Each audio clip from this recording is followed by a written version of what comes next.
After work, Mark settled into his cramped apartment, absent-mindedly scrolling through emails while the television flickered quietly in the background and rain tapped a steady rhythm against the glass.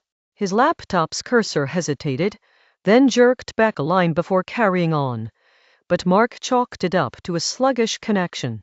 The room buzzed with the familiar hum of electronics, everything ordinary except for a thin, sporadic crackle from the speakers, nearly lost beneath the patter of rain. Later that night, Mark's attention was drawn to his phone, blinking with a notification he couldn't remember receiving. On the screen was a photo of his living room, timestamped just minutes ago and shot from somewhere high up, close to the ceiling. He glanced upward, but nothing seemed out of place, though the static in the speakers had grown more insistent, pulsing in time with the faint, uneven flicker of the overhead light. He tried the door, but the key wouldn't budge, and every attempt to call for help left his phone frozen, replaying a warped loop of his own voice.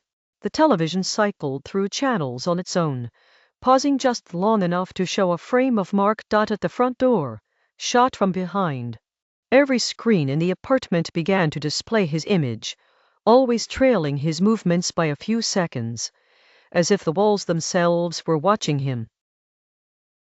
The crackle from the speakers swelled, morphing into a digital distortion that crept across every display, until his own face appeared distorted, mimicking his motions with a sluggish delay. As he edged backward, the lights dimmed and the windows flickered, briefly replaced by black voids crawling with restless static.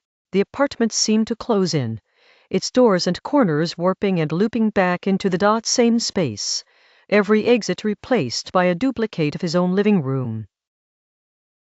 When morning came, the superintendent found Mark's apartment locked tight, blinds drawn, and no answer to repeated knocks. Inside, every device sat dead and silent, and the only trace of Mark was the last photo saved to his phone, a blurred shot of the empty living room, taken at dawn, with a faint, static outline of a figure still lingering near the window.